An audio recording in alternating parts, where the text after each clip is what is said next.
From Assamese muga silk to jasmine oil used in luxury perfumes,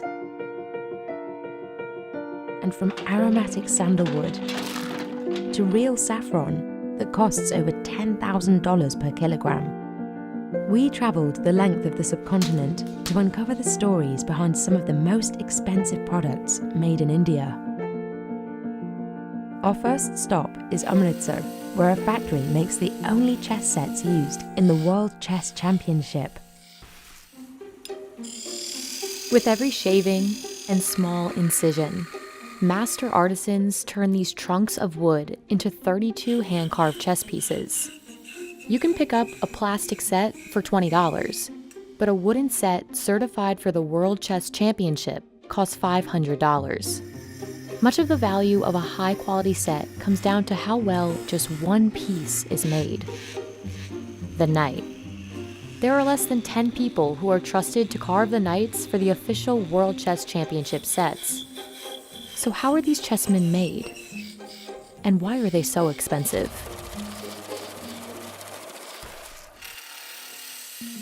At this factory in Amritsar, India, artisans carve the pieces for the official World Chess Championship sets. And the factory produces only 250 of them each year. Artisans train over 4 to 5 months, learning to masterfully shape each figure. These small blocks of boxwood were once large trunks, dried for 3 to 6 months, cut down, and shaped to the necessary size.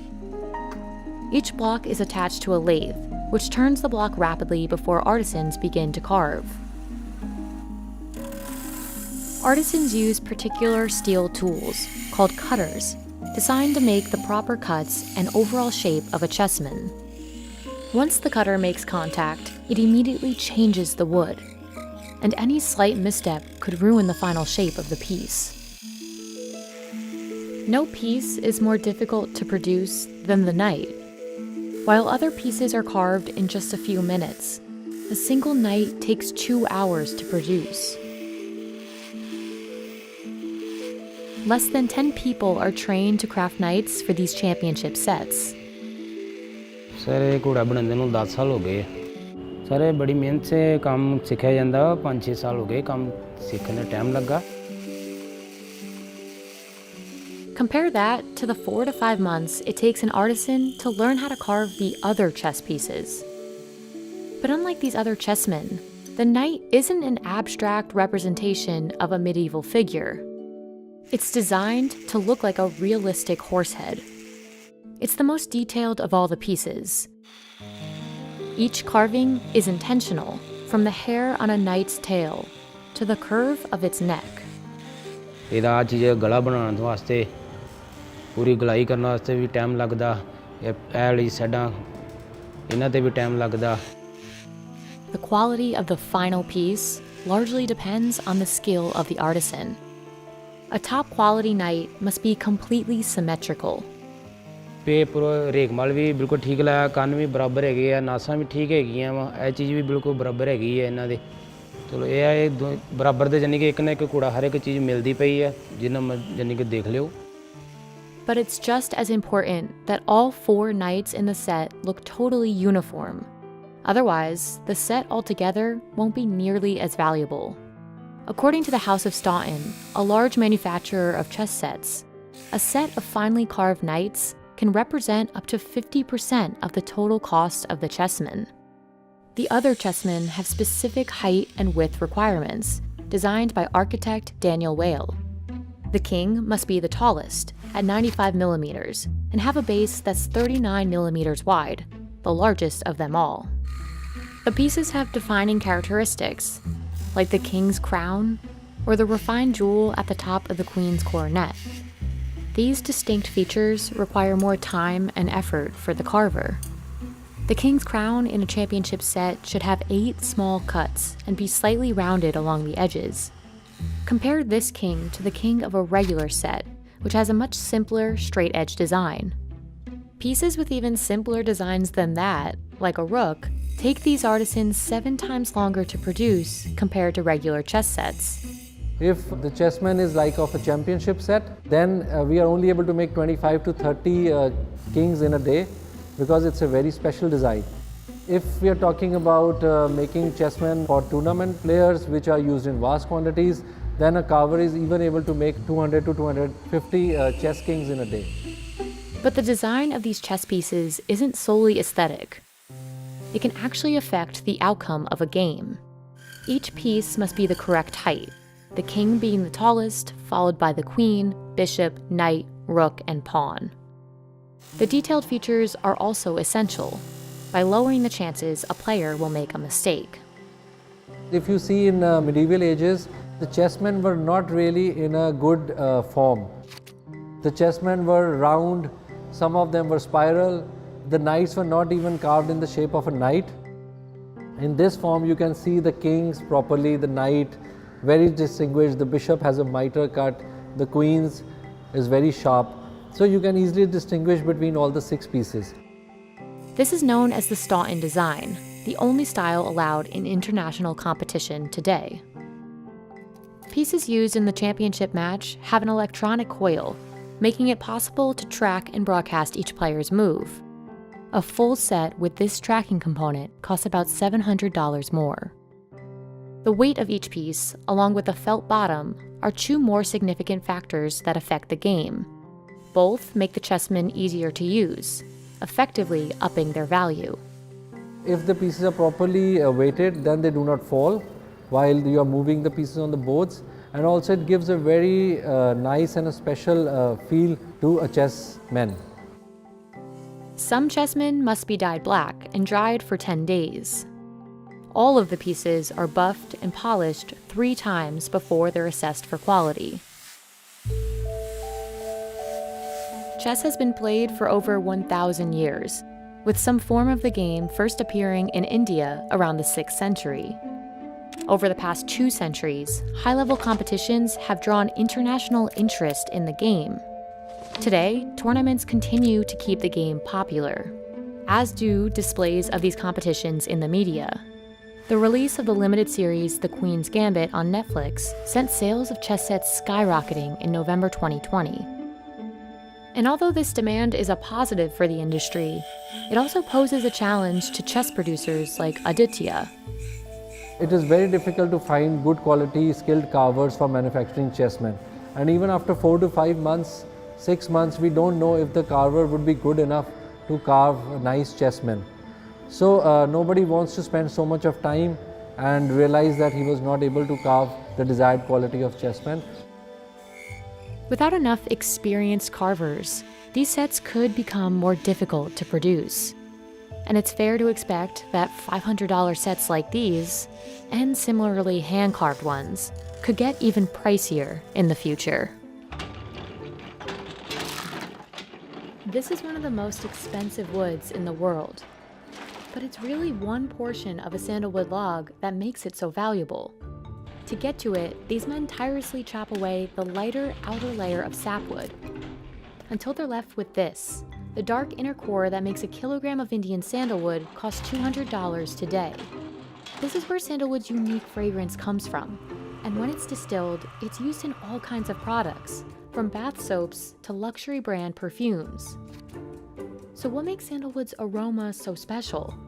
And is that why the wood is so expensive?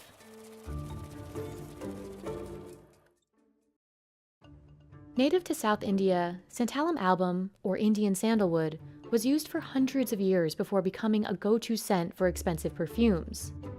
It's also been used for wood carvings and medicine, and it's even considered a sacred tree in several religions.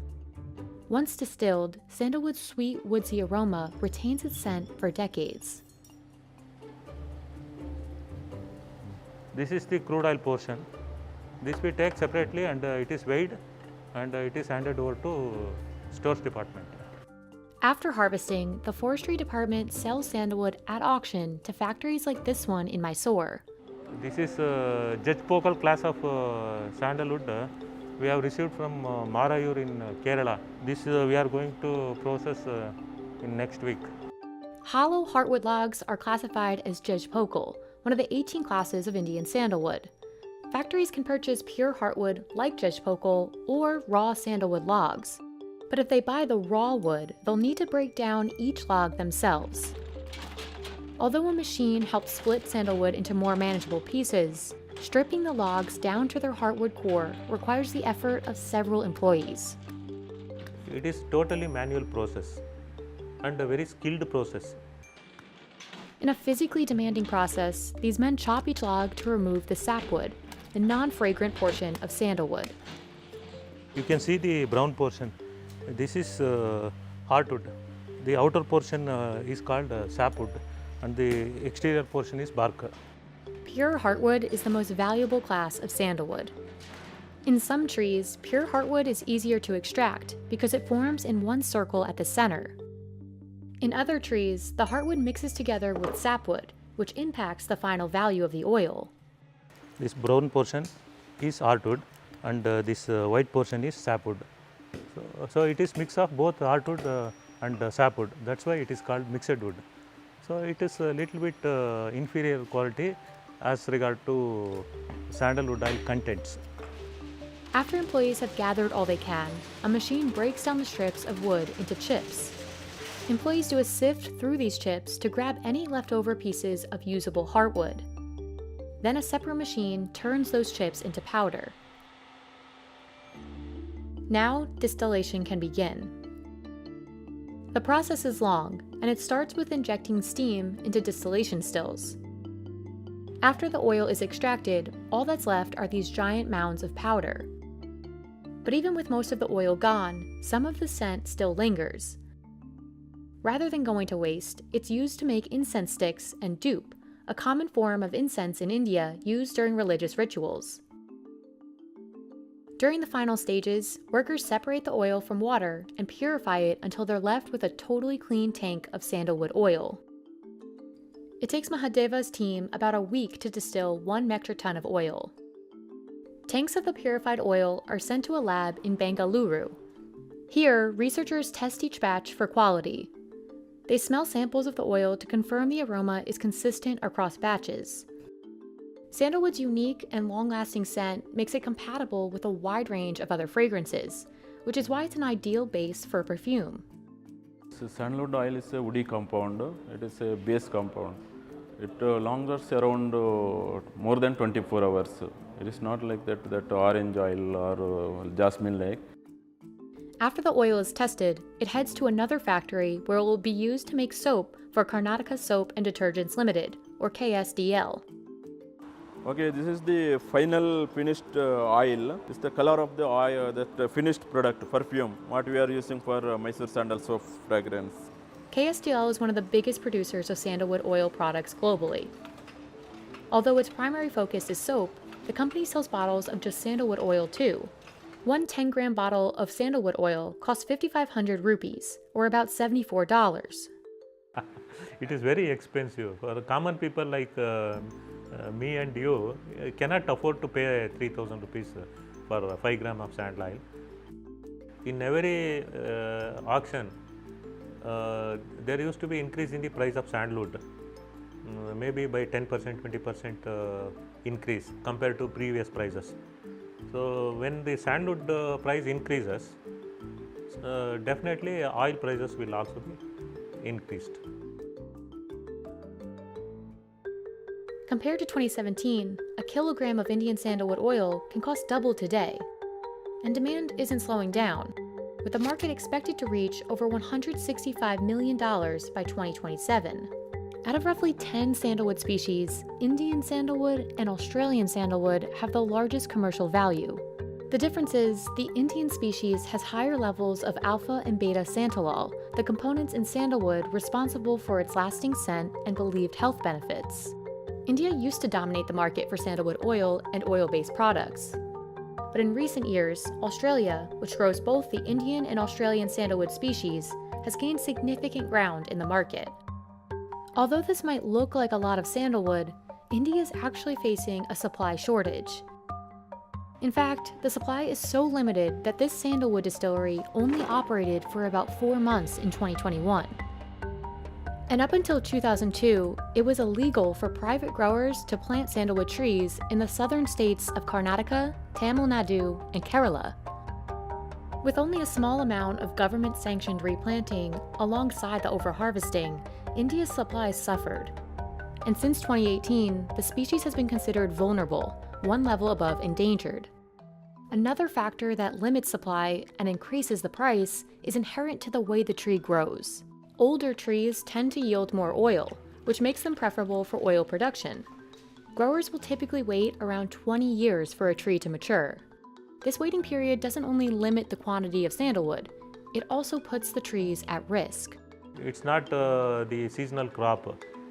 It is a long-lasting crop. It needs very patience to grow, and you need to protect till its maturity. That is the one issue you have to bear in mind. Today, every tree has to be registered with the government and can't be harvested or transported without permission. But even these strict regulations aren't enough to prevent theft. According to Hinduism Today, roughly 2,000 tons of smuggled sandalwood passed through the black market in 2018. To successfully grow the trees for decades, farmers must pay the cost to protect them. Here in the city of Mysore, some trees are wrapped in barbed wire. On top of this threat, harvesting these trees isn't simple. When a farmer has approval, a government official must come in person to uproot the entire tree. None of the tree should be wasted, particularly heartwood in the trunk and roots, since it holds the highest oil content. In the end, the tree's total oil output isn't much. So you may get around 60 grams of sandalwood oil out of 1 kg of root portion sandalwood. In case of stem, you may get around 40 grams to 50 grams. In branches, about 30 grams to 40 grams. To replenish some of its trees, the Karnataka state government created the Grow More Sandalwood program.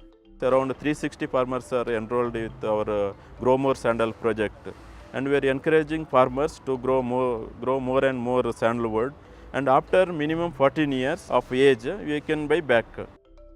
But growing trees comes with the cost of protecting them for decades at a time, something that likely will still deter farmers. There are also the permissions growers need from the government, which slow down the process. It's uncertain if programs like this can return India to its old production levels, but at a minimum, the effort might help restore some of the country's lost sandalwood supply. Once popped, water lily seeds, also known as foxnuts, look just like popcorn. But a bag of seeds will cost you 15 times more, over $170 per kilogram. That's because, to achieve that pop, farmers in India work tirelessly for over 4 days, wading through water up to 4 feet deep, kneeling in the scorching sun and roasting the seeds in a carefully managed series of heated woks. Even when everything is done just right, there's no guarantee that a seed will actually pop. So, are water lily seeds worth it? And why are they so expensive? Makhana, as they're known locally, are the seeds of the prickly water lily plant. Once they're popped, they are known as foxnuts. They're a popular snack in Bihar, India, the origin of 80% of the world's supply.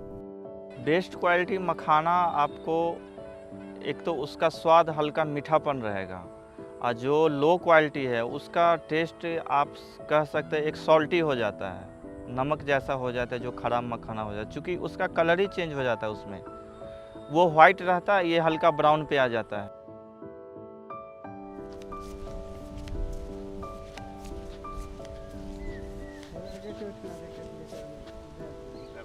On the surface, water lily plants look like lotus, gigantic leaves floating on the water.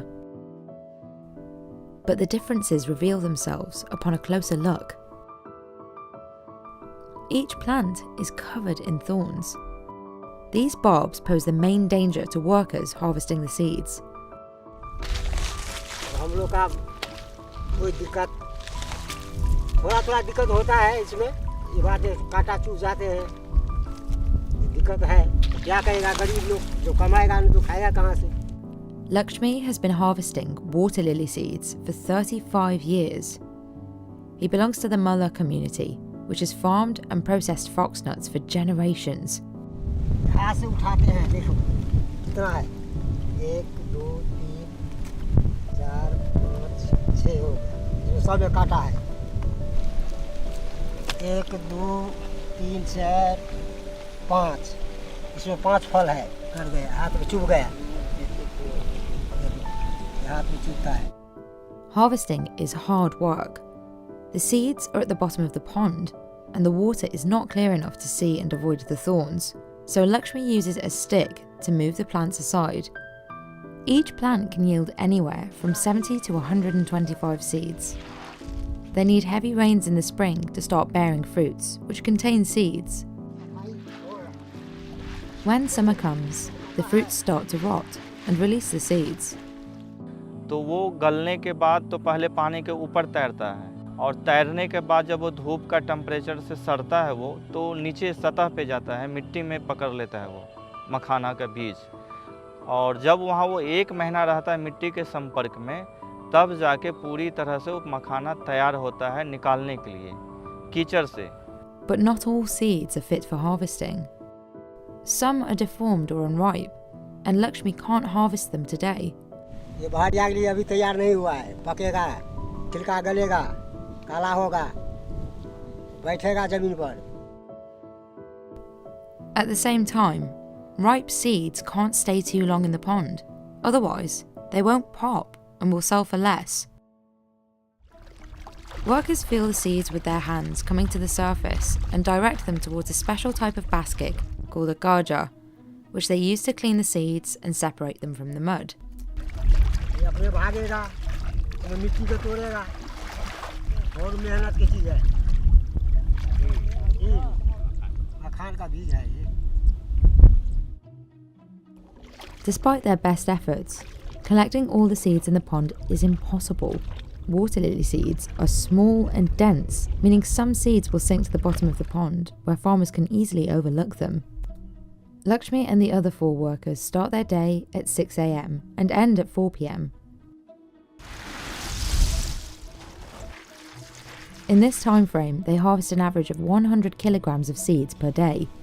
इसका कोई नियम नहीं है, कभी 2 quintal हो सकता है उसमें, कभी नहीं रहने पर, होने पर जो जैसे फसल है, फसल पैदा ज़्यादा हुआ, उसमें 2 कुंटल निकाल लेते हैं। अभी कम है फसल, कम हुआ, अभी पतला माल है।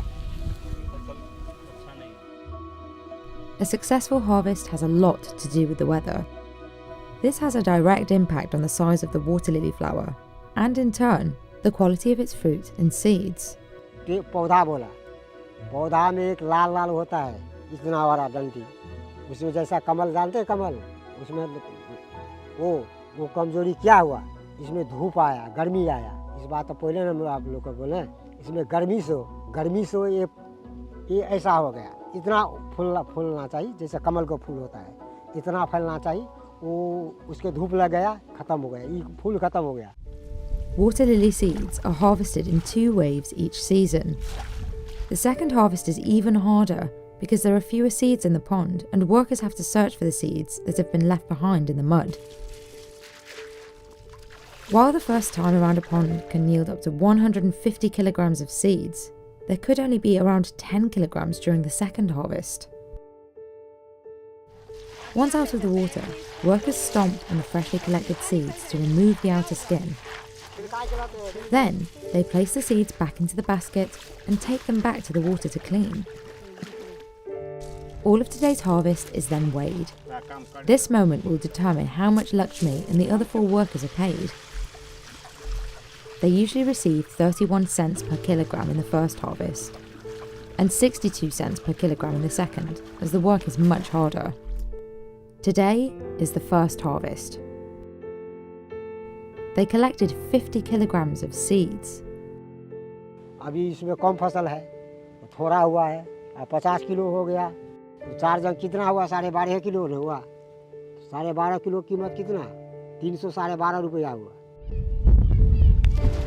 उसमें क्या हम शराब पिएगा, क्या दारू पिएगा, क्या मछली लेगा, क्या मीठ लेगा।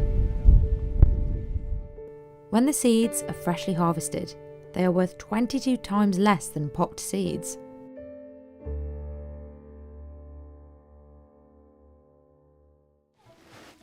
To successfully pop a seed, it can take up to 4 days of work. At the processing facility, workers clean the seeds once more.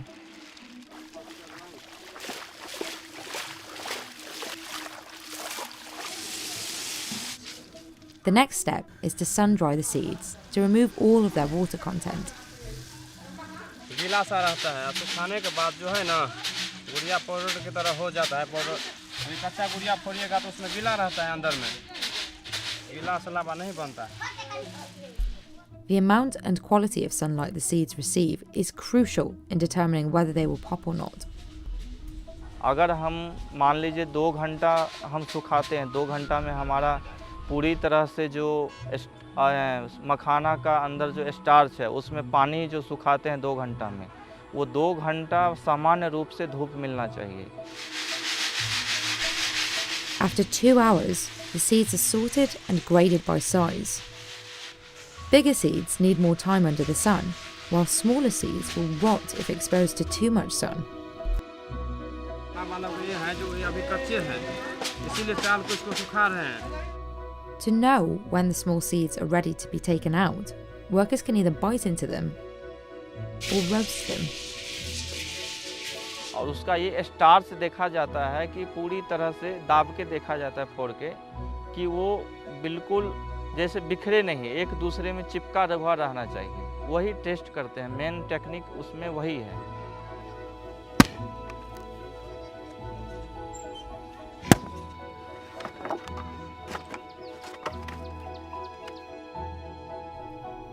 When the big seeds are dry, the whole batch is ready to undergo a gentle roasting in a clay wok. The seeds are still very fragile and can't withstand very hot temperatures. हाँ, उसका temperature ज़्यादा हो जाता है तो गुड़िया ख़राब हो जाता है, जल जाता है। और मिट्टी वाला में टेम्परेचर कम रहता है तो जलता नहीं। This is the first real test to determine whether the seeds have a chance to pop. उसके बाद आगे में जाके आगे में कलाकार बैठा रहता है, उसको जचैया करेगा कब होगा कब नहीं होगा। उसके बाद अगर जो देखता है हो गया तो घानी निकाल के रखता है, छिट्टा टोकरी में रखता है अपना। Roasting is a 20-hour process. After the first roast, the seeds need to rest overnight for 15 hours. The next day, they're ready to be popped. It takes 10 people to roast 100 kilograms of water lily seeds. Out of these 100 kilograms, only 35 kilograms will pop and become good quality fox nuts. For this second roast, the woks are made of iron. The seeds are strong enough to retain heat, and that's what they'll need to pop. The seeds roast in a series of 6 different woks, so they can be carefully heated up. देखता है जो हो गया और निकाल के अपना रखता है, नहीं तो एक ही में भूनते रहेगा एक ही तोला पे, तो इतना 1 कुंटल मखाना फोड़ने में आदमी को लगेगा 3 दिन लगेगा, ऐसे में 1 दिन लगता है। When a seed is ready to pop, it will make a crackling noise, which is almost imperceptible.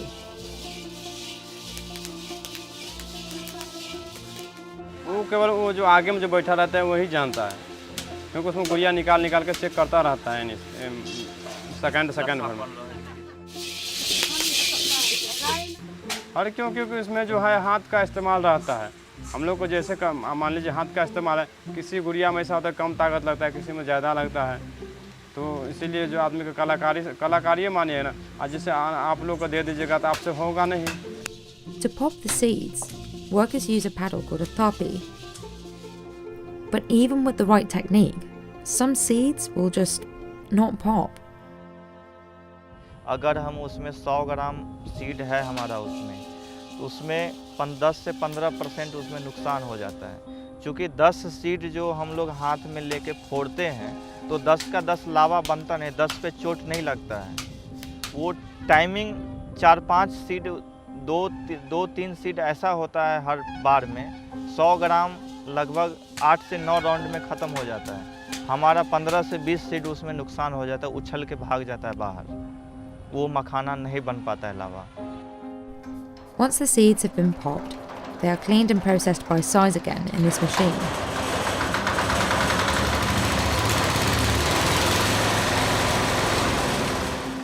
ये जो ऊपर वाला जो ये लाल कलर का है, ये भी इसमें साफ होता है, ये और पूरा वाइटनेस बना देता है, बिल्कुल फाइन बना देता है लावा की क्वालिटी को। Rajesh's company processes about 30 metric tons of water lily seeds per season. Out of them, only 40% successfully pop and turn into good quality fox nuts. These popped seeds are now worth up to 550 rupees per kilogram. They'll reach 900 rupees or $11.16 per kilogram in bigger cities like Delhi, and up to $170 per kilogram abroad, where they're quickly gaining popularity. The seeds are rich in fibre, protein, and antioxidants. Rajesh exports 40% of the seeds he processes, mostly to the US. तो पिताजी जब करते थे तो हम 1998 से पिताजी के साथ कर रहे हैं, उनको हाथ बटा रहे हैं मखाना में। उस समय में मखाना का भाव 80 रुपये से लेके 90 रुपये किलो के बीच में बिकता था, और वो मखाना लोकल स्तर पे हम लोग बिकते थे, क्योंकि उस समय में मखाना को इतना कोई जानते नहीं थे। पिछले 5 से 10 साल में हमारा इनकम समझिए कि जो पूंजी लगाते थे उसमें भी माइनस चला जाता था, क्योंकि बाज़ार नहीं था इसका। लोग पूजा पाठ में खाते थे तो इतना कंजप्शन होता नहीं था, लेकिन अभी जब लोग जागरूक हुए हैं, इसको खाने लगे हैं, तो पहले से अपेक्षा समझिए कि 30% ज़्यादा हमारा मुनाफा अभी बढ़ा है। अगर पहले हम कभी कोई सीज़न में लॉस में चले जाते थे, कोई सीज़न में 2 lakh 2.5 lakh. This new market has created new farming opportunities in Bihar. The last few years have seen an increase in rainfall, which has made it harder to grow crops like rice and corn. As a result, some farmers have converted newly flooded areas into sowing areas for water lily plants. The local government launched a scheme to repurpose 104,000 hectares of abandoned lowland for foxnut cultivation.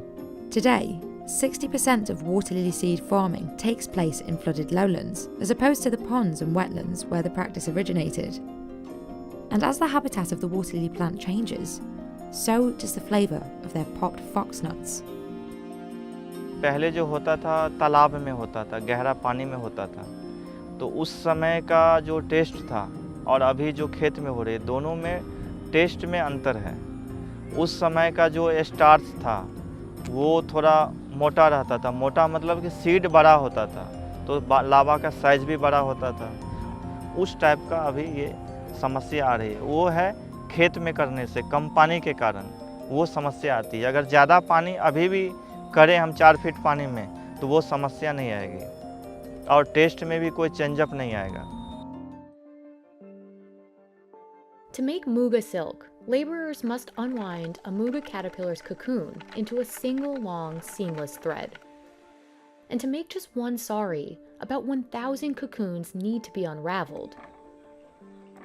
A sari made of muga silk can cost up to $6,500, thousands more than other saris.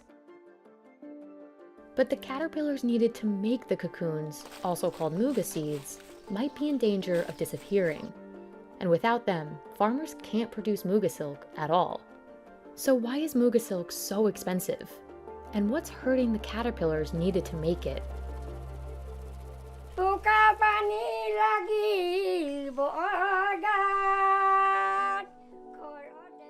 Muga can only be made in the Assam region of India.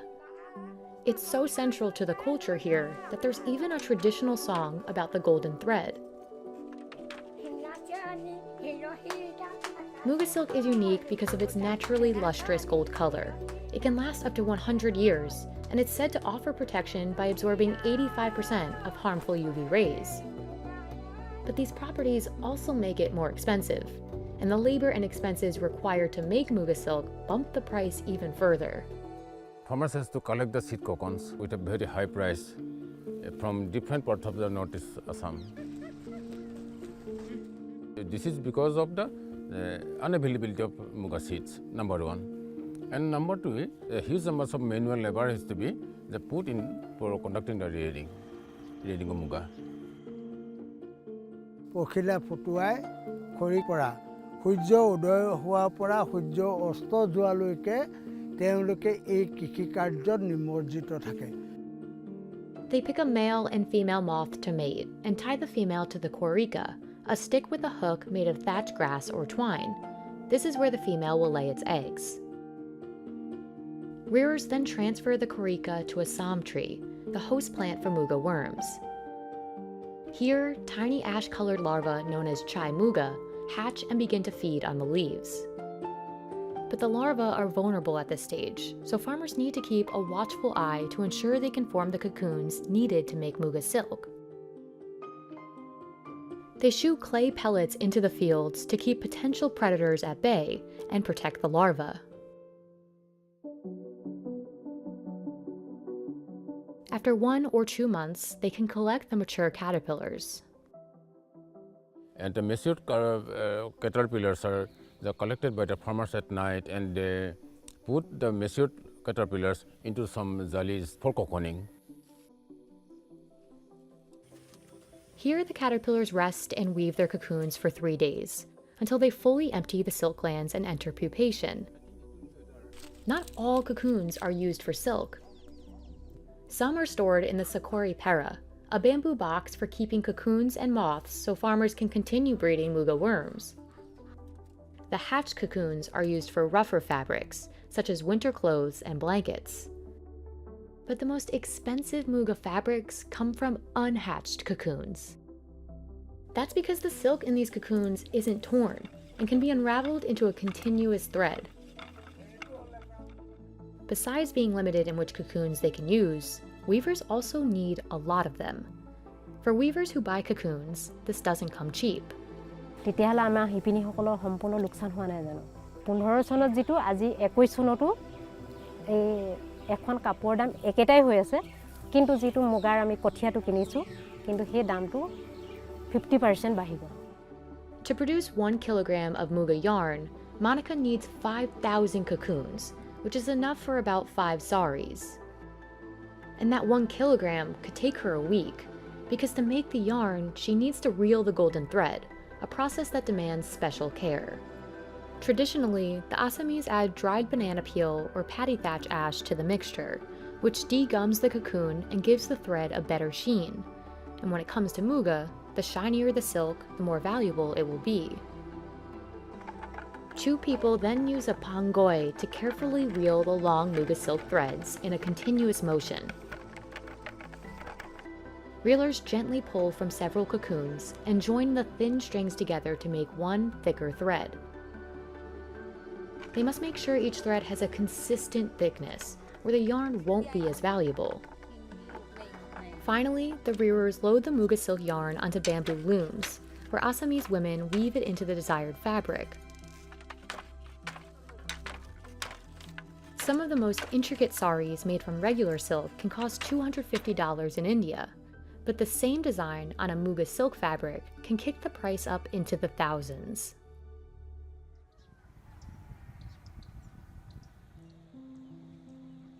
Muga silk is the pride of Assam, which accounts for almost all of India's muga silk production, but the profits are limited. নিমজ্জিত থাকে আৰু তাৰ পৰা তেওঁলোকে যেটো product কৰে তাৰো উচিত মূল্য পাবলৈ নাই ধৰক 1000 মুগাৰ দাম যদি 5000 হয় আমাৰ কৃষকৰ পৰা কিনে 3000 টকাত মধ্যভোগী আৰু 2000 টকা প্ৰফিট খায় এনেকৈ আমাৰ কৃষক মুগা ফাৰ্মাৰ বিলাক এনেকৈ জীৱিকা নিৰ্বাহ কৰি আছে While muga farmers work tirelessly to ensure the moths survive, it's not only up to them. The muga moth is continuously threatened by the climate crisis. Muga silkworms are reared outdoors, and exposure to even the slightest change in temperature and humidity can wreak havoc. During high temperatures in 2018, farmers had to delay rearing for 10 to 15 days to avoid silkworm deaths. Losing this time during peak commercial season, when production is ramping up, means producers can end up with less muga silk to sell. This is one of the major threats to the muga in the coming decades. And second is the pollution. And the pollution generated by the tea gardens and petrochemicals. Tea gardens use some very destructive chemicals like pesticides, herbicides, etc., etc. These chemicals have toxic effects on the muga moth that impact its mortality and ability to reproduce. This can threaten the relatively low production of muga silk compared to other expensive Indian-made silks like mulberry silk. Only about 239 metric tons of muga silk were produced in India in 2021. Compare that to over 24,000 metric tons of mulberry silk that were produced in the same year. According to Jatol, this doesn't meet global demand for muga, and it drives the price even higher. The limited supply of authentic muga silk has led some producers to fill the gap with fakes. To combat the rise of fake muga, in 2007, the Indian government designated Assam muga silk as a protected geographical indication, or GI product. This means authentic muga silk can only come from Assam, but Jatol doesn't believe it's done much to help Assam's muga silk production. Because in my calculation, muga silkworm is under the extinction depth.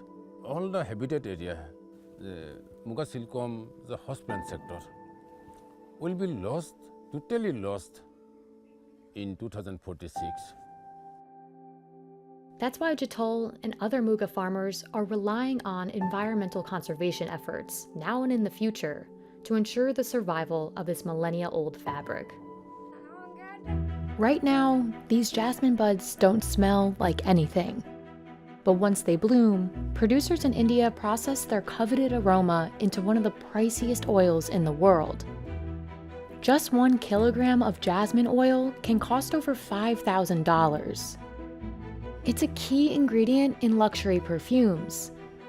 But to get 1 kilogram of some jasmine oil, these women need to pluck over 5,000 buds.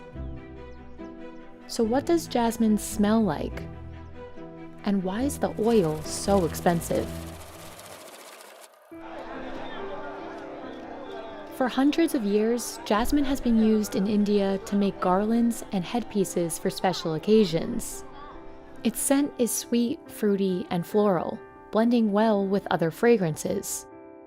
And while India grows over 80 varieties of jasmine, Jasmine grandiflorum and Sambac are 2 of the most commercially valuable. It's been considered very divine. And Sambac, especially even amongst other flowers, is considered one notch superior. It's the most preferred flower. Jasmine Sambac has this ease, this friendliness, this happiness. It is a joyful scent.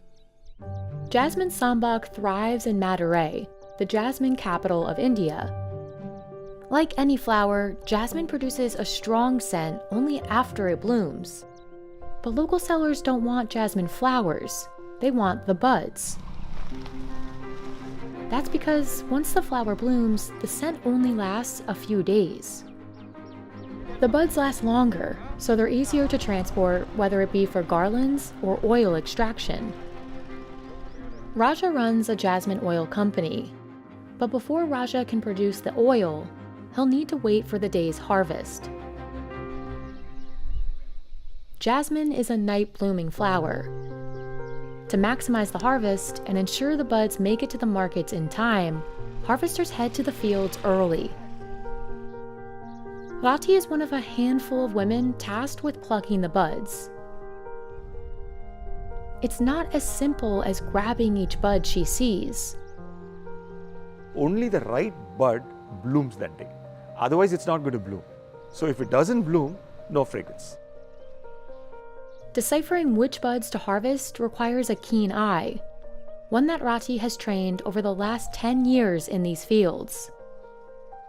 இந்த பூவு நீ பறிக்கிற பூவு இந்த பூவு இன்னைக்கு எடுக்க மாட்டோம் 2 நாள் கழிச்சு எடுப்போம் இது 2 நாள் கழிச்சு இதை எடுப்போம் இது பூத்த பூவு நேத்து பூத்த பூவு இதை எடுக்க மாட்டோம் இந்த பூவு நாங்க பூத்த பூவு எடுக்கவே மாட்டோம். Rati goes to each bush one by one, plucking thousands of buds before she collects a kilogram of jasmine. Gathering that much takes her about an hour. The work must be done gently by hand, so as not to damage the buds. Damaged or wilted buds mean more work for Rati. Jasmine is a very laborious picking process. As a kilo of jasmine, just to give you a perspective, will have about 5,000 to 6,000 independent flowers. So to pick 1 kilo, they have to move 5,000 times. The hand moves back and forth 5,000 times to pick just 1 kilo of flowers. But that's still a tiny fraction of the buds needed to produce a kilogram of oil. For 1 kilogram of jasmine oil, Raja needs 1 metric ton, or 1,000 kilograms of flowers. As she works, Rati collects the buds in her sari to protect them and preserve their fragrance. சவுக்கரை பேத்தில் கொட்டினா பூ வெந்துடும். Market போகும்போது பூ வெந்துடும். எடுக்க மாட்டாங்க மார்க்கெட்டில். கட்ட முடியாது, வண்ண முடியாது. பூ வெயிலுக்கு வெந்துடும். சாக்கையில் போட்டு அனுப்புனா அது பூ வெந்துடும். அது வச்சு நாங்கள் சாரில் கட்டி. She'll harvest for about 5 hours straight. It's tedious and tiring, but it's critical for her to keep moving before it gets too hot. Then the buds head to the local market.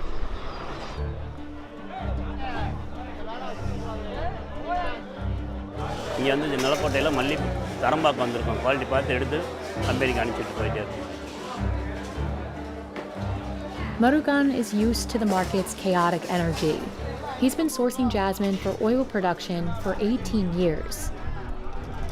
Practically all corners of the market are full of buyers, bags of jasmine buds, and scales to determine the proper quantity for sale. The rate today is 500 rupees per kilogram. Before buying, he assesses the buds closely to determine if the size will be worth the price. இது size small size பொடிசு. இதில் open ஆனால் வாசனை இருக்காது, small கம்மியாக இருக்கும். இது ஃபேக்ட்ரிக்கு சென்ட்டுக்கு போட மாட்டோம். இது நல்லா இருக்கும், பெஸ்ட் குவாலிட்டி. இதை போடுவோம். இது நல்லா ஸ்மெல் இருக்கும், நல்லா ஓப்பன் ஆகும், நல்லாவும் இருக்கும்.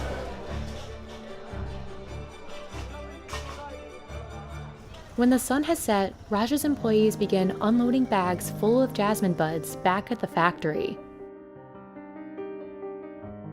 The first step is to spread them out with rakes, and then again with their hands and feet. Spreading out the buds is crucial to preserving them. Leaving them in a big pile would generate heat, which would again cause them to wilt. Then Raja's team waits until the flowers begin to bloom. The minute it starts blooming, it starts emitting the fragrance. And then after some time, you can see emits a bad fragrance. So, there's a constant chemical reaction that's happening in the flower. For us, it's so important to capture the fragrance at the right moment, which is soon after it blooms, which is the best in terms of yield and the smell. Like several other white flowers, jasmine is rich in indole. Ironically, indole is found in feces too. In the case of feces, there's too much indole, so it produces an unpleasant smell. But in limited amounts, it creates an appealing aroma, as it does with jasmine. When the jasmine has bloomed, Raja's team loads the flowers into 4 5,000-liter extractors. The flowers then soak in a solvent. Once the solvent absorbs the smell of the flowers, they remove all of the liquid. They're left with this waxy, hard substance called concrete. It's what Raja uses to finally extract the oil. You add alcohol into the concretes, and then the concrete is separated off the waxes, it's filtered, and then we get the absolute. Jasmine Sambak is the most coveted of all jasmine flowers, hence the high price. At its peak, jasmine Sambak flowers can cost 10 times more than other types of jasmine. And when it comes to the final price of the oil, the majority of it depends on the cost of the flower itself. About 60%, the bulk of the cost, is attributed towards the flower cost itself. So it varies depending on the price of the flowers every year. The cost of 1 kilo of concrete is around $2,750 to $3,000. And the absolute is almost a double, like 5,500 plus per kilo of absolute. But jasmine Sambak oil wasn't always this valuable. In fact, Raja says it was rarely harvested before the launch of Dior's J'adore fragrance. That was when the Sambak became the in thing. Before that, Sambak was grown in India, but it was not really extracted. Today, jasmine oil extracts travel from India all the way to Paris, where they will be used in many high-end fragrances, particularly at Guerlain. Guerlain sources jasmine Sambak oil directly from Raja. The signature of the house is made with jasmine and 5 other ingredients. So jasmine is almost everywhere. The company produces all of its fragrance blends in-house, including Mont Guerlain. Jasmine Sambak is the star of Mont Guerlain. You have the top note of lavender, blend then in the jasmine Sambak florals you enjoy. Then comes the sandalwood and the vanilla. This is such a soft and beautiful fragrance. Even in the expensive world of spices, saffron stands out. And real saffron can cost you over $10,000 per kilogram. Sought after for thousands of years as a spice, a dye, and a medicine, you need over 150 flowers to make just 1 gram of saffron. And the stuff you have at home in the cupboard could well be fake. So just what makes this spice so expensive?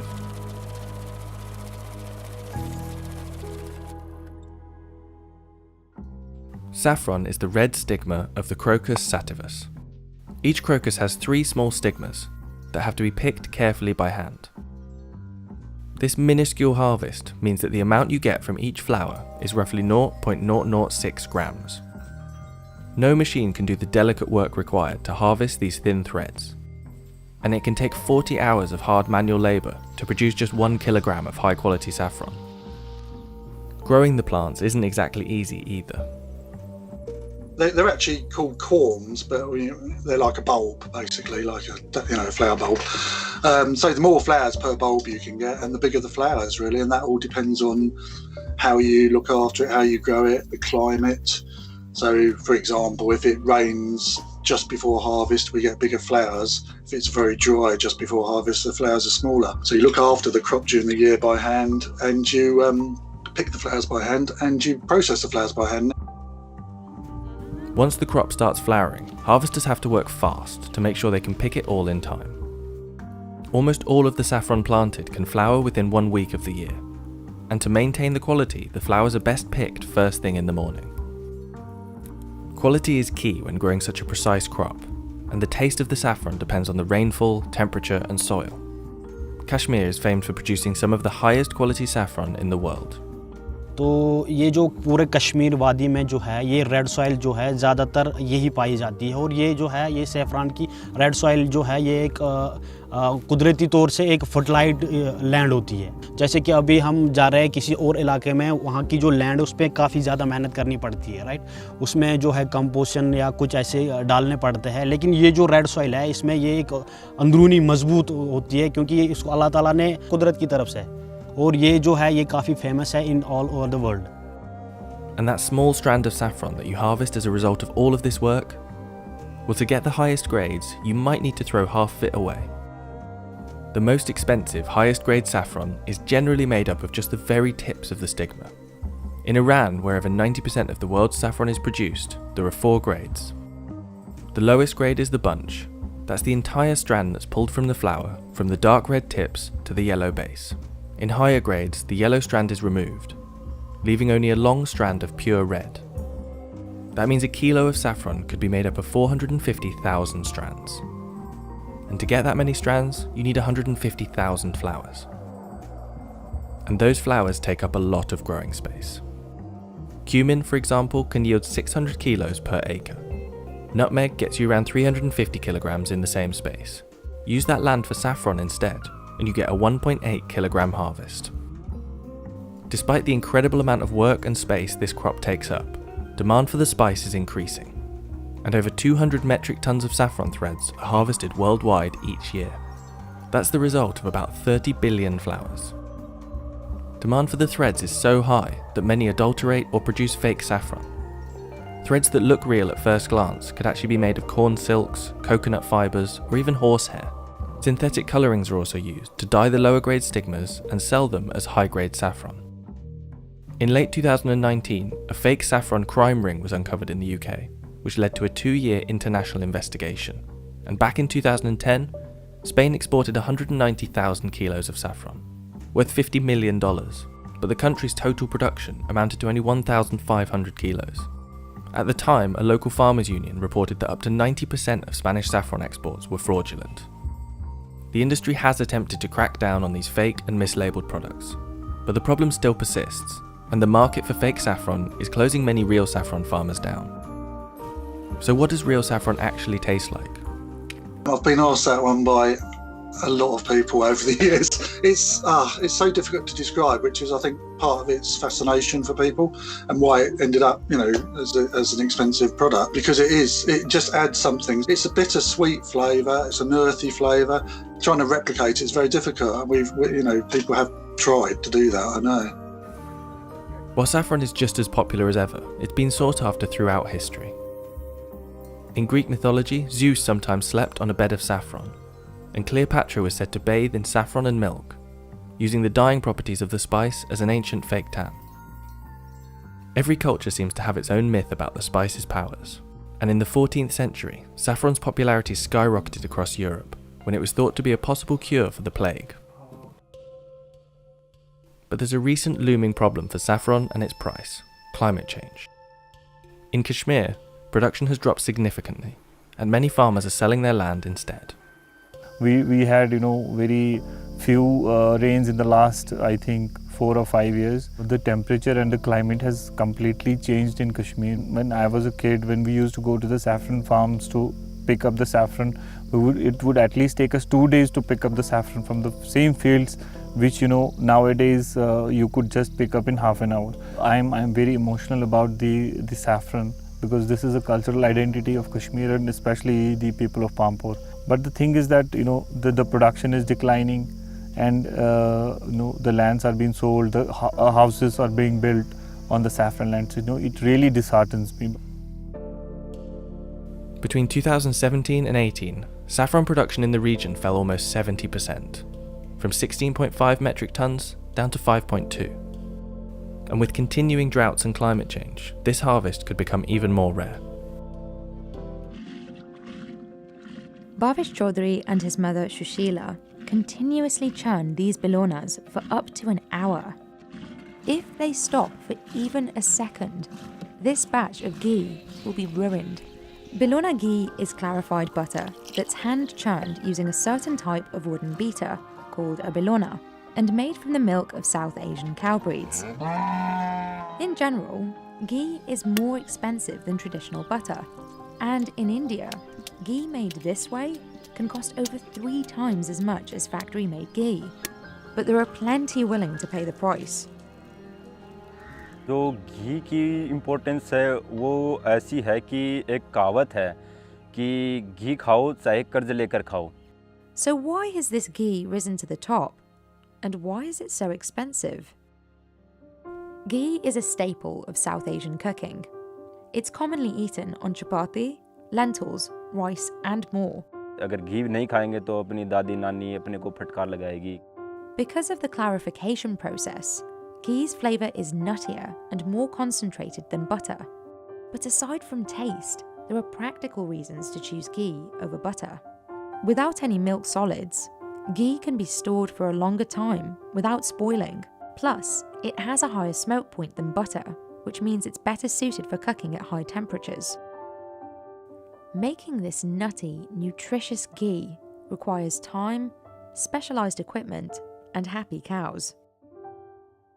Bhavish's process starts at 5:30 in the morning in Rajasthan, India. Whereas most butter is made by churning cream, this type of ghee is made like cheese, by separating curds and whey from milk. The cream method is mechanised and is what's used commercially to make a lot of ghee quickly, whereas the bilona method is done completely by hand.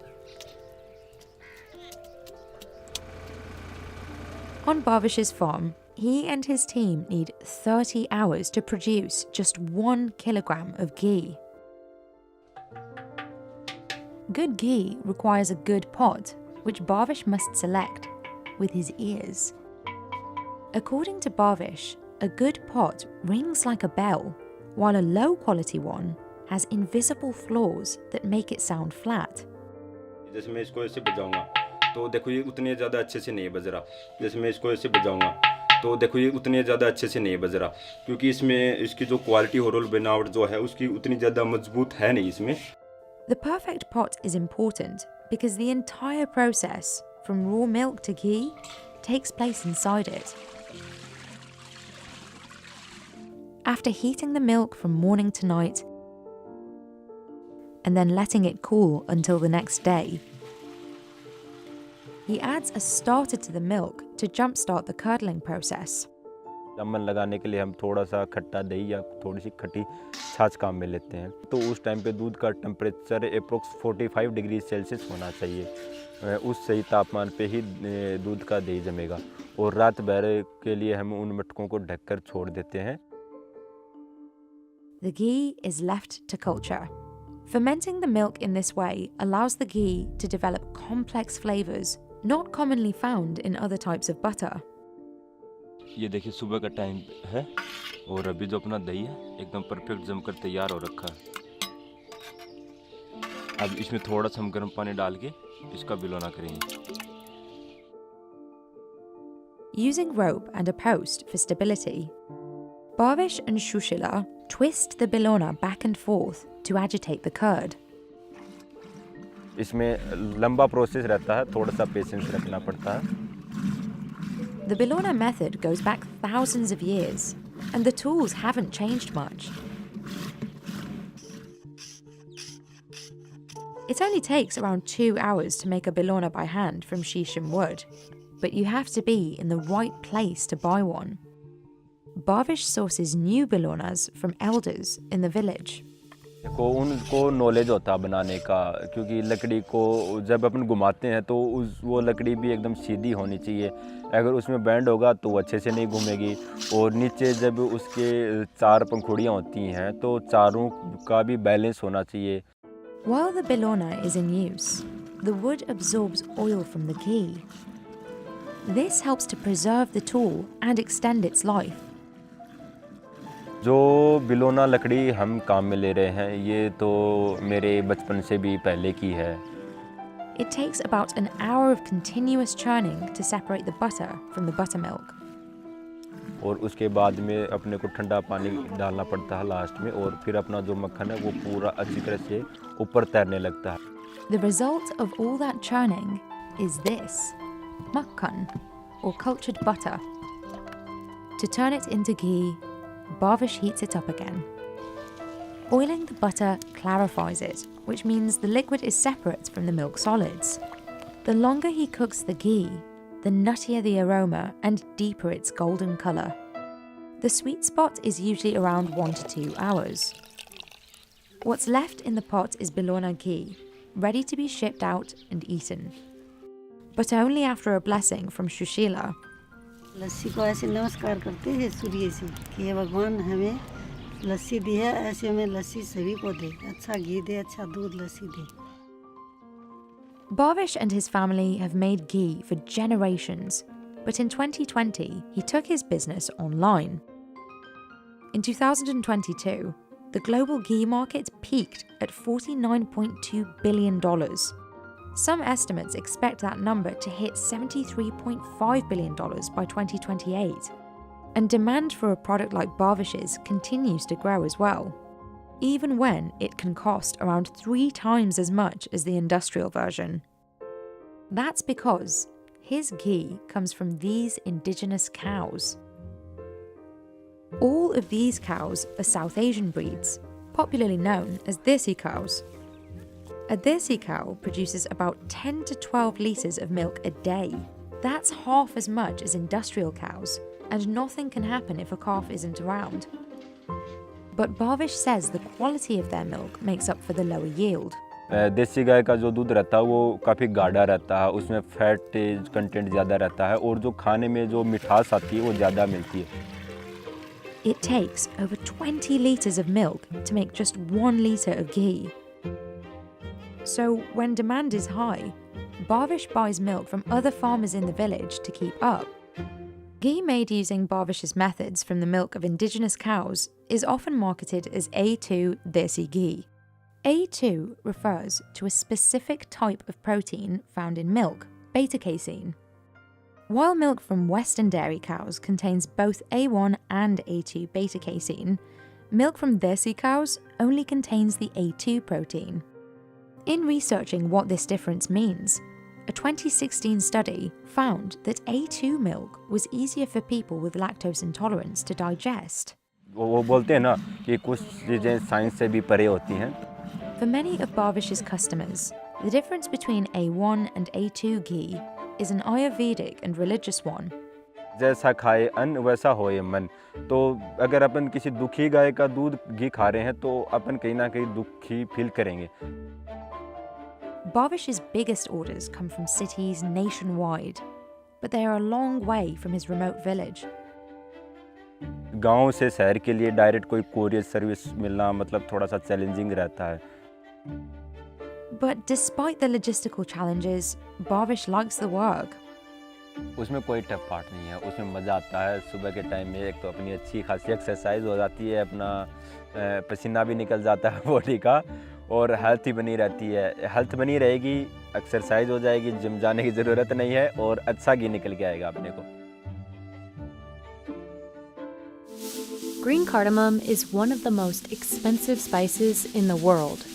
Just 1 kilogram of it can sell for $90. But getting that little bit of green cardamom requires a lot of work.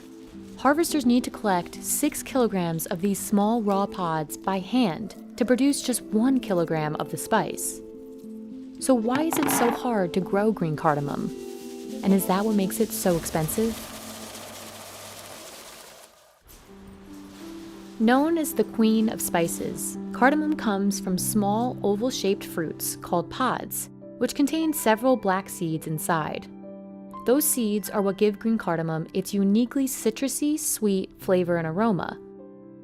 The green cardamom plant grows in select regions around the world, but it especially thrives in India's Idukki district, where Raja's family has grown the spice for 30 years. After cardamom is planted, farmers must wait 3 years for the plants to mature. When that waiting period is finally over, workers have most of the year, from July to next February, to harvest. While that's a long harvesting period, not all of the pods can be harvested at the same time. And knowing precisely when to harvest is a job for highly skilled workers. அந்த நம்ம வந்து தோட்டத்தை பார்த்துக்கிட்டே இருந்து பழுக்கிற சமயம் பார்த்து எடுத்துடணும். எடுக்காமல் விட்டாலும் வேஸ்ட் ஆகிரும். முன்னாடி எடுத்தாலும் பிஞ்சாகி அது மார்க்கெட்டில் விலை போகாது, அது வாடகை வராது. அது வந்து எல்லாமே அது பறிக்க முடியாது. அந்த பழம் பறிக்க தெரிஞ்ச பெண்கள் வந்து அதை வந்து தொட்ட உடனே அப்படி அந்த முன்னாடி 5 காய் இருக்கும், 5 காயில் வந்து 2 காய் எடுத்துருவாங்க. ஒன்று பழம் கருங்காய், தொட்ட உடனே வந்தோடனே பழம், ரெண்டாவது வந்து கொஞ்சம் கஷ்டமாக வந்தால் கருங்காய்.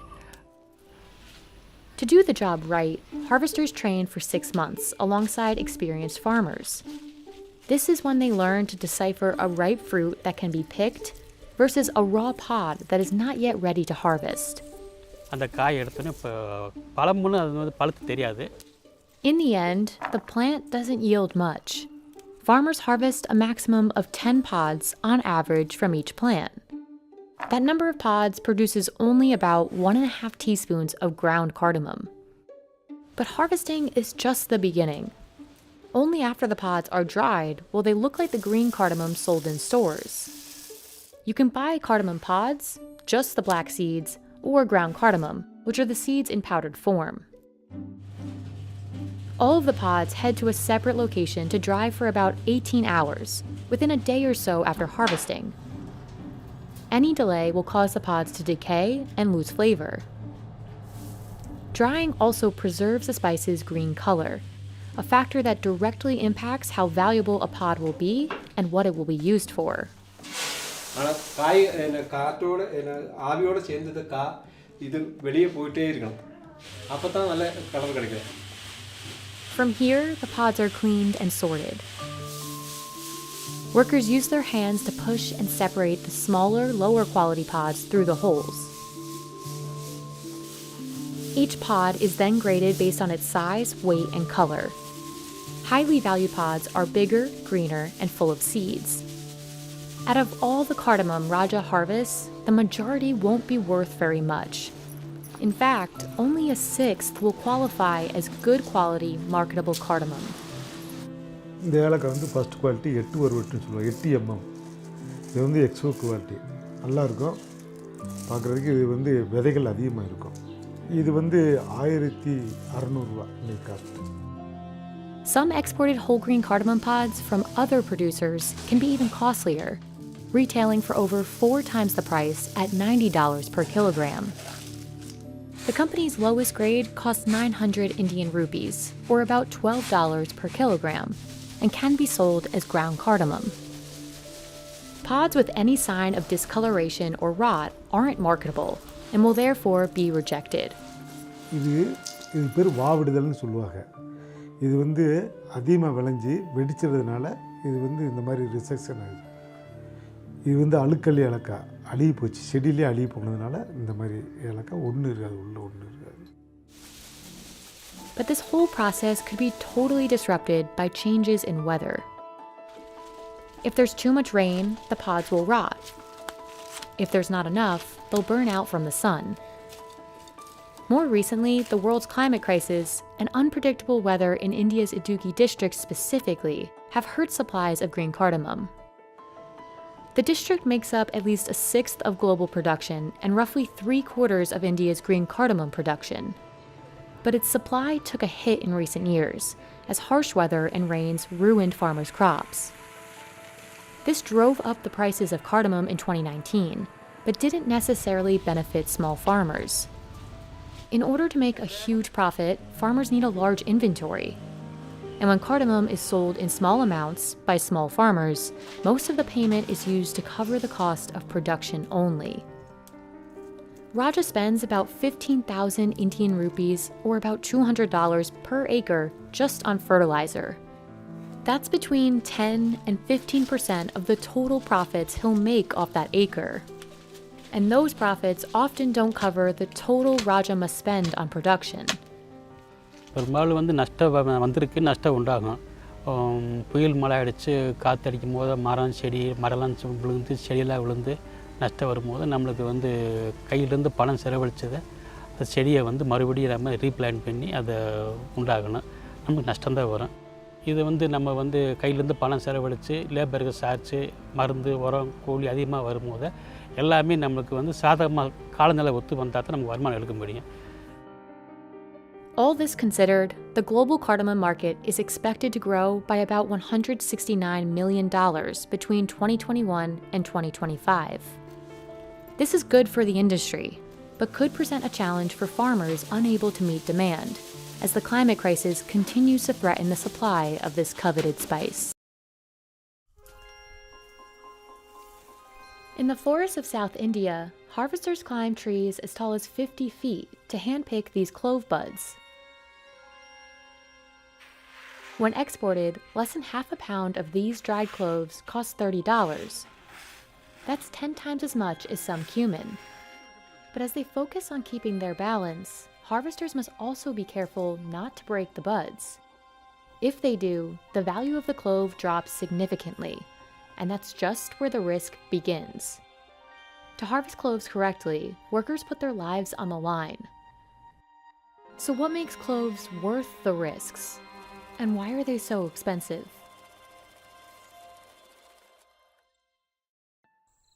Cloves are the flower buds of clove trees that haven't blossomed yet. When dried, they're commonly used as a spice. A clove's flavor is complex, with notes of sweetness, bitterness, and heat. The oil found in cloves has medicinal properties that make the spice valuable outside of just cooking. Cloves with the round head or crown still intact have the most oil. But to get cloves with the highest possible oil content, highly skilled workers are needed at every stage. Clove harvesting is a very big job. It's a very risky job. So we have to get special people to do that. To get to the top of the trees, harvesters like Shibu rely on only a ladder and some rope. ഈ 3 കയറ് 3 സ്ഥലത്തോട്ട് വലിച്ച് കെട്ടിയാക്കില്ല ഈ ഏണി side ഏണി നിൽക്കത്തുള്ളൂ.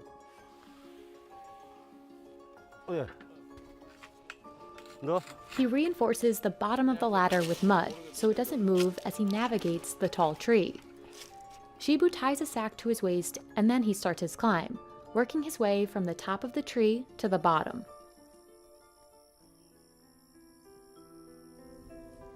Harvesters can't pick too soon or too late, or the cloves will drop in grade and value.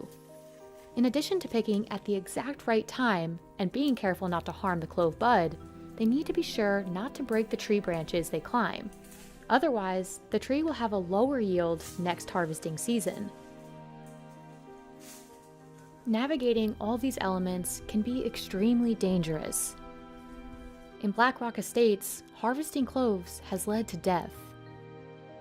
A couple of years back, we lost a worker who was while he was plucking, the lightning struck him. We lost almost about 6 of them they had paralyzed, we had to rush them down to the hospital, and they were admitted for a month. Yet handpicking is the only way farms like Black Rock Estate have managed to keep delivering quality cloves. Because timing is crucial, Charles needs a big team to pick the cloves as soon as they're ready, which is usually mid to late February.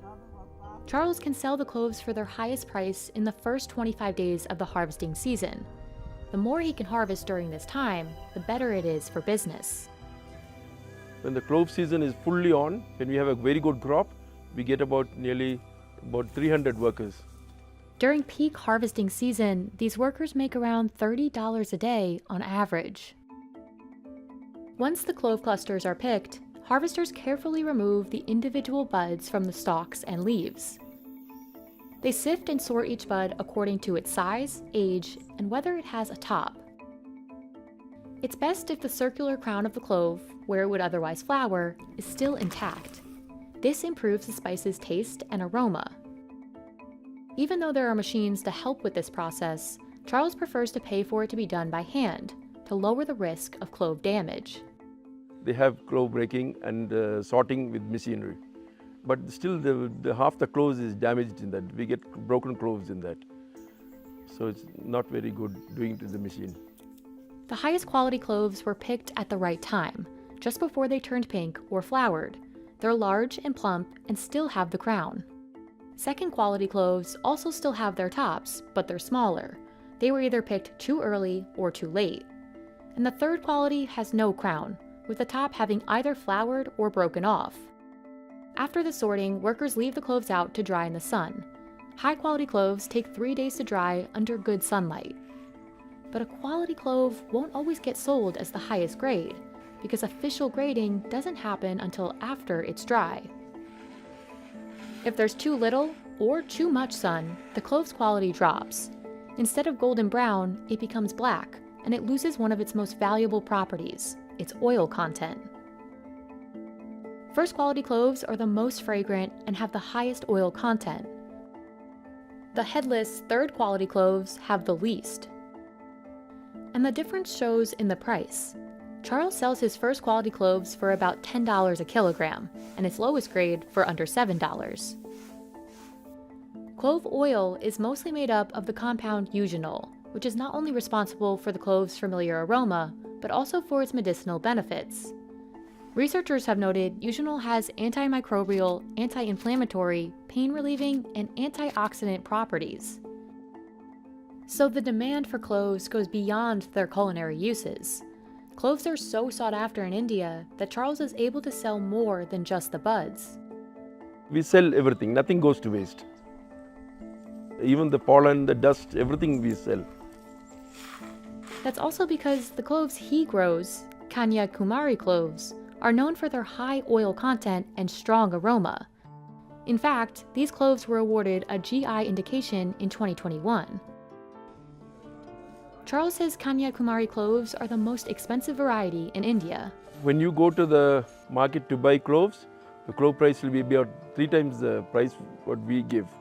It will be about 2,000 rupees, where we get only 750. The retail price is so much higher because of the supply chain. To maximize on profits for the farm, Charles won't sell his cloves directly to consumers, who only buy smaller amounts as needed. Instead, he sells to clove dealers who buy large quantities. Dealers like Franklin Roosevelt then have to keep the cloves fresh until they sell them to retailers. If he doesn't store the cloves properly, their shelf life drops. Glove के लिए एक temperature है, उस temperature में वो लोग उसको stock रखते हैं और मोस्टली कोल्ड स्टोरेज में ही जाके उतरता है. मतलब नॉर्मल टेम्परेचर में रहेगा तो माल भी ख़राब हो जाता है और उसका टेस्ट फ्लेवर नहीं रहता है. To cover the cost of quality control, Franklin sells clothes to stores for almost $12 a kilo. The shops that buy from Franklin have to pay transportation and packaging costs, bringing the retail price of clothes in India even higher. But one of the biggest challenges in every step of the supply chain has been the changing climate. ज़्यादा बारिश होने की वजह से पेड़ों में fungus गिर जाता है, तो सारा माल झड़ जाता है। तो जो लैंडलॉर्ड होता है, इसका जो ओनर्स होते हैं, उनको भी हेवी लॉस हो जाता है। और जो लोग इन्वेस्ट करते हैं, जैसे जो ट्रेडर्स हैं, वो लोग हम लोग ये बहुत बाहर गांव से लेबर्स बहुत लाते हैं, तो लेबर्स को नौकरी नहीं होता है, हम लोग ट्रेडिंग भी उतना ठीक से कर नहीं पाते। Between 2018 and 2019, India lost 13 metric tons of cloves due to heavy rainfall. And while the global clove market is expected to grow by 3.5% by 2027, the changing climate may still continue to disproportionately burden clove farmers. नहीं, अभी farmers लोगों को इतना उसमें profit नहीं दिख रहा है, क्योंकि वो मैं बोला ना, ऐसे बारिश हो जाता है तो ये सब होता है, और उनको उतना जितना उन्होंने इन्वेस्टमेंट किया है उतना उनको रिटर्न नहीं है। वो है, अगर वो लोग भी अगर ट्रेडिंग लाइन में आते हैं तो ठीक है, लेकिन बहुत कम लोग ही आते हैं, क्योंकि वो लोग इतना रिस्क लेके सब लोग नहीं जाते हैं। इसमें रिस्क लेंगे तो है पैसा मिलता है। To make a Patan Patola sari, each section of each bundle of silk is meticulously dyed a specific colour. But it's only when the threads are woven together and the pattern is revealed that artisans will know if their mathematical precision worked. Most other saris are embroidered during weaving, but the intricate designs in Patan Patola are dyed directly onto the silk. So any mistake artisans make is irreversible, risking months' worth of work. When it's complete, which can take over a year, a Patan Patola sari can cost over $8,000. So why does it take so long to make a Patan Patola sari? And what makes it so expensive? In the Indian state of Gujarat, the Salvi family's company, Patola House, is one of only a handful of producers of authentic Patan Patola. Because of the time-intensive process, Patola House makes an average of only 15 Patola saris a month. Even among expensive woven textiles, Patan Patola saris are unique. Whereas most textiles are elaborately embroidered on a loom, Patan Patola uses what's called a double ikat design. The weft, or horizontal, and warp, or vertical threads are painstakingly dyed separately. Only when the weft and warp are woven together will the final design reveal itself. The months-long process begins with high-quality raw silk, purchased for up to $110 a kilogram. A single sari requires just under a kilogram of silk. These threads are as fine as hair, so the artisans must combine them to create a stronger thread they can use for weaving. They clean the silk and bleach it, so it is bright white to best absorb the dye. Meanwhile, designers like Mehul Salvi create detailed sketches on graph paper for the dyers and weavers to follow. The measurements can be as small as 1/100th of an inch. It takes Mehul up to 10 days to finish a pattern. कहीं marking करने में mistake कर गई तो आगे का सब कुछ मिस्टेक होगा, तो वर्प एंड वेब दोनों परफेक्ट जो मैच होना है वहाँ पे वो मैच नहीं होगा, तो वहाँ से निकाल ही देना पड़ता है. The sketch is passed on to artisans like Limbachya Priya Ashwin Kumar, who translates the specifications to the warp and weft threads. She does this by marking the different sections onto the silk with a single string dipped in coal. Priya says this is the most challenging part of her work. Measurement ही गलत हो तो वो पूरे की पूरी design आपने सही बांधी हो तो भी वो गलत ही होती है. When she's done, Priya prepares the threads for resist dyeing. She tightly wraps cotton string around certain sections of the silk thread according to her markings. Priya covers the parts that shouldn't be dyed, leaving only the parts that will be dyed exposed. Multiple layers of tightly wound cotton thread ensure that liquid cannot get through. मैं उसको ये लग को ऐसे पकड़ती हूँ, पर उसको लग ऐसे घूमनी नहीं चाहिए, लग उसकी ऐसी स्ट्रेट रहने की है। फिर इसको मैं एक एक देखो ये ऐसे करूँगी तो उसको में से आवाज़ आनी पड़ेगी, आवाज़ नहीं आती तो हमको समझ में आ जाएगा कि हमने पूरा का पूरा वो ढीला बांधा है। Dyeing the threads is the most time-consuming part of the process, taking several months to over a year to complete, depending on the complexity of the design. The background colour, usually red, is dyed first. The thread must dry completely before another colour can be added. And Patola House says its saris typically have at least 5 colours. More complex designs can have even more.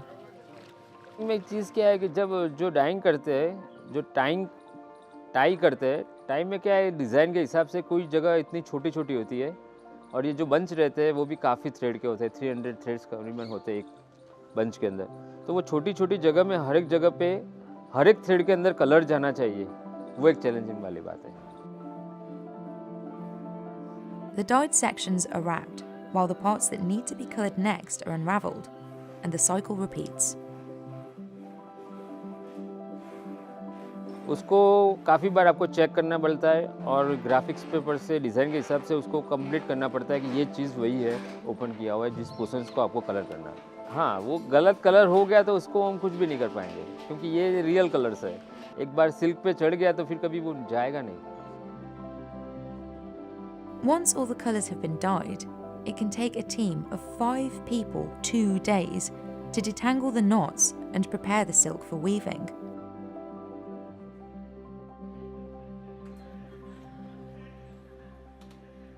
The looms used for Patan Patola are unique. Whereas most looms stand upright and can be operated by a single person with a foot pedal, Patan Patola requires a slanted hanging loom and 2 workers to operate it. Hanging looms allow more light to pass, so the weavers can keep a close eye on the design. To weave just 6 inches, they must work for 2.5 hours. If the tension in the threads is too tight, the threads will move upwards. And if it's too loose, they'll move downwards, compromising the accuracy of the design. So every 6 inches, weavers pause to adjust the tension of the threads using ballpoint needles, which takes another 2.5 hours. Then they spend the same amount of time ensuring the warp and weft match perfectly before continuing. That's almost 8 hours of work for only 6 inches of Patan Patola. A Patan Patola sari is typically 5.5 meters long and a little over a meter wide. But in this process, the threads can break. तो हम क्या करते हैं, एक extra thread लेते हैं और उसको दोनों धागों से जॉइंट कर लेते हैं। फिर जब ये वीविंग हो जाएगा ना, फिर उसको एक्स्ट्रा धागे को निकाल देंगे डिज़ाइन को सेट करके। अगर बहुत सारे टूट गए हैं तो उसको निकाल देना पड़ेगा पूरी लूम्स को। The weaving process takes about a month to finish. A design with a lot of repetition is easier to make and can be finished in as little as 4 months. These designs usually cost slightly over $1,500, but more complex designs with no repeating patterns can take a year and a half and go for over $8,500. But over the years, Mehul says, costs of production have increased. फिर दूसरी आप labour देखेंगे तो अभी जो labour को जो हम सैलरी देते थे आज उससे डबल हो गई है, तो सब चीज़ में भाव बढ़ रहा है। Before COVID-19, Patola House would buy silk for $73 a kilogram, but now it pays $110. And the dyes it uses aren't cheap either. Some cost $24 a kilogram, while others cost over $120. And imported dyes like indigo can cost the company over $300 a kilo. Patola House produces Patan Patola the same way it was done centuries ago, by hand, with no mechanisation. Though there are conflicting origin stories for the fabric, it's believed to have gained importance in India between the 11th and 13th centuries. The Rani Ki Vav stepwell, built in the 11th century in Patan, depicts traditional Patan Patola designs. These saris were a status symbol, worn by aristocrats and royalty. Even today, the high price tag means they're only worn by those who can afford it. Patola House has seen demand for its saris continue to increase as the fabric is getting more attention. Once a dying craft, Rattan Patola has been featured in Lakme Fashion Week. To meet the demand, Patola House employs more than 250 people. लेने वाले हैं तब तक तो बनेगा ही, जब नहीं होगा तो देखते हैं, जब इसके प्राइस देते हैं आप उसके, जो भी चीज़ बनती है उसकी प्राइस देने वाले लोग मिल जाते हैं, जिसको पता चलता है ये ऑर्गेनिक है और ये प्योर चीज़ है, ऑथेंटिक चीज़ है, तो वो प्राइस देते हैं।